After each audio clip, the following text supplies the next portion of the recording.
السلام عليكم ورحمة الله تعالى وبركاته. خياتي بنياتي خوتي، إن شاء الله تكونوا بخير وبصحة جيدة يا رب العالمين. كي العادة والعوايد نجيكم بالفعل وندخلوا مباشرة الوصفة تاع اليوم هي الغاليات والعزاز على الشخير اللي باتوا يشخروا لي الكامل. تبعوا معايا الفيديو للأخير باش تشوفوا الوصفة بالتفاصيل. نقولوا بسم الله بديت وعلى النبي صليت، وبالفعل الزين ليكم جيت يا العذرات والغسالات. نخلطوا كالعادة، وفال يقول يا طالعين الجبل جيبوا لي الحبيبة، من الحب عقلي تودر والفرقة جاتني صعيبة. ان شاء الله ربي ما يفرقكم على العزاز والغاليين عليكم، يخليكم ديما مع بعض ان شاء الله، وما يفرق عزيز على عزيز وغالي على غالي وحبيب على حبيبته. ربي يخليكم ديما مع بعضكم ان شاء الله، ويهنيكم ويسعدكم ان شاء الله يا رب العالمين.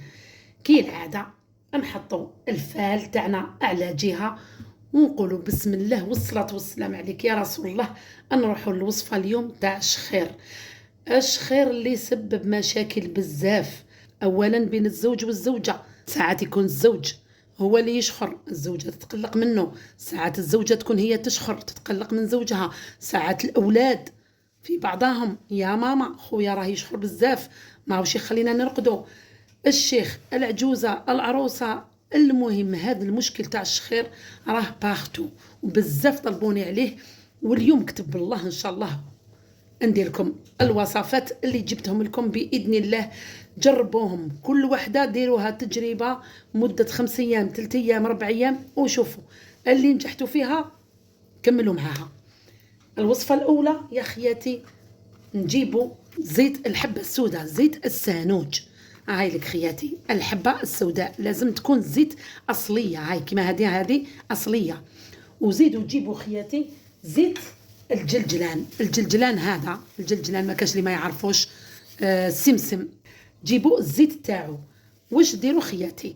نجيبوا مغرف تاع ماكله من زيت السانوج ومغرف تاع ماكله من زيت الجلجلان، نديروهم في قرعه هكا ولا اي حاجه باطه، ولا ديروهم مع بعض في القرعه وخلطوهم مليح مليح. فوائد تاع زيت السانوج وزيت الجلجلان تساهم في تخفيف حده الشخير، خاصه اذا كان ناتج عن جفاف الحلق ولا احتقان الممرات الانفيه، لانه زيت الجلجلان او السمسم تسهل في عمليه التنفس وتقلل من الشخير وترطب الممرات الانفيه وتقلل الالتهابات وتورم المجاري التنفسيه. يعني ديروا منها 2 قطرات كي تخلطوهم في زوج وتعمروهم في قرعه هكا كل يوم. حلوا في الليل قبل النوم وحاولوا تقطروا في المناخر تاع نيفك في 2 قطرات من و2 قطرات من. باش نزيد لكم خياتي انه منافع زيت السانوج تفتح المجاري الهوائيه وتقلل الالتهابات وتساعد في تهدئه الحلق. يعني لا كان الحلق مريض وكاع كي الانسان كي يرقد كل شيء ترخف في الجسم تاعنا، يسمى نبداو نصدروا اصوات غريبه وحنا راقدين. سمعتوا خياتي؟ هذه الوصفه الاولى زيت الجلجلان وزيت السانوج. نروحوا للوصفه الثانيه. واش هي الوصفه الثانيه؟ الوصفه الثانيه زيت السانوج وزيت النعناع. زيت النعناع تلقاوها تاني عند العشاب، جيبوا الاصليه. نديروا خياتي نجيبوا زيت السانوج وزيت النعناع. واش نديروا خياتي؟ نديروا كاسرونه صغيره تغلي بالماء، كي تغلي مليح مليح نديروا فيها مغرف صغيره تاع زيت السانوج ونديروا قطرات كما نقولوا احنا حوالي 5 ولا 6 قطرات من زيت النعناع.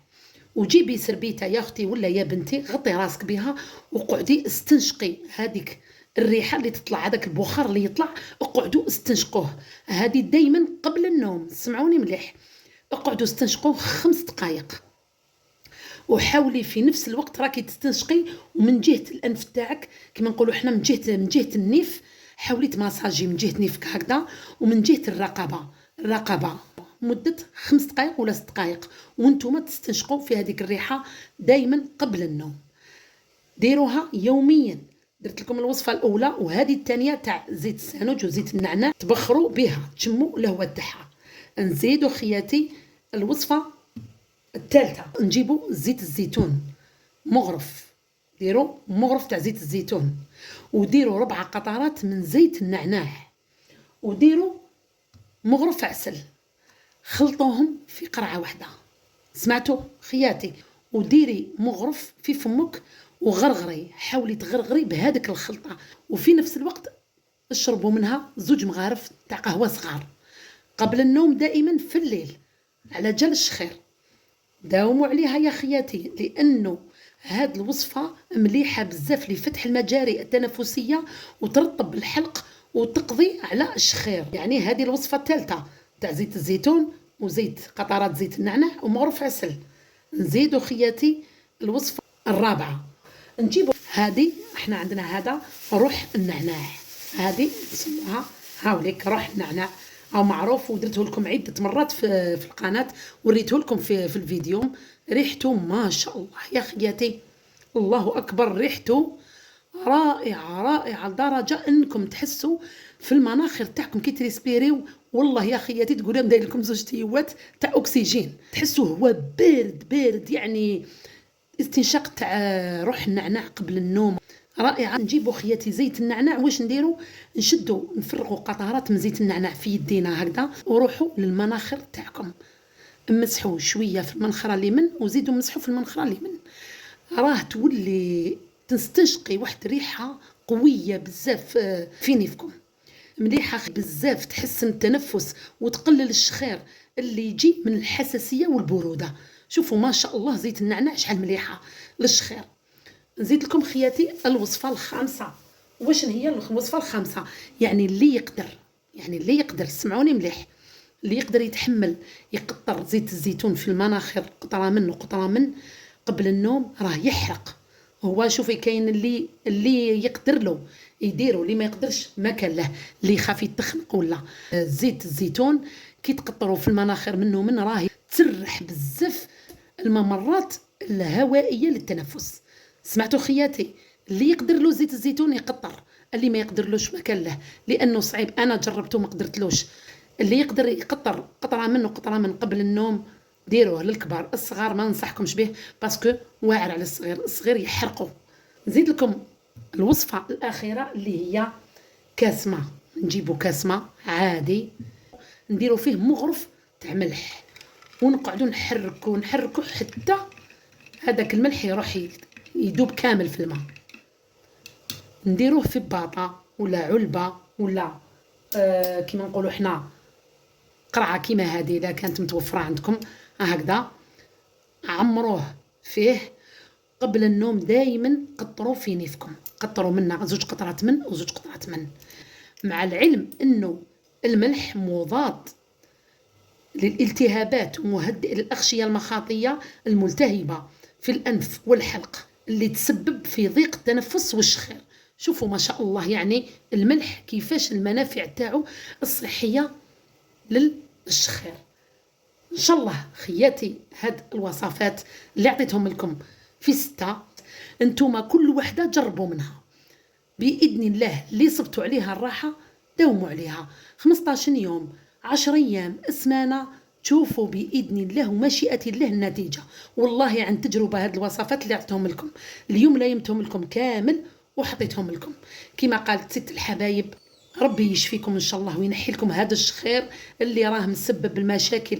كاين اللي والله يا خياتي حتى ولاو ما يروحوش ضياف على جال هذا الشخير اللي راه مسبب المشاكل، ولاو مساكن ما يسافروا وما يروحوا حتى بلاص، يروحوا في نهارهم ويولوا. باذن الله هذا المشكل تاع الشخير اللي كاين حتى تسبب لطلاق زوجين على جال الشخير. يعني ربي يهدي كل مؤمن وربي يشفي كل مؤمن، ما كاش اللي زاد كامل من كلش يا خياتي. باذن الله هاد الوصفات اللي عطيتهم لكم سيرتو بزيت السانوج وزيت النعناع وروح النعناع هذه رائعه يا خياتي، عن تجربه انا درتها، ما هي مره ما هي زوج. باذن الله ومشيئه الله ان شاء الله يجيبوا الشفاء.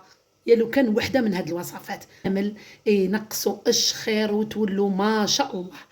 ربي يشفيكم ويعافيكم ان شاء الله. ونقول لكم خياتي ما تنساوش دعوه الخير للست الحبايب، ما تنساوش ادعوا بالرحمه لخويا الله يرحمه ويجعله من اهل الجنه ويرحم موتى المسلمين اجمعين. نقول لكم الله يفرقنا بلا ذنوب كي العاده والعوايد. السلام عليكم ورحمة الله تعالى وبركاته في وصفة أخرى إن شاء الله. سلام.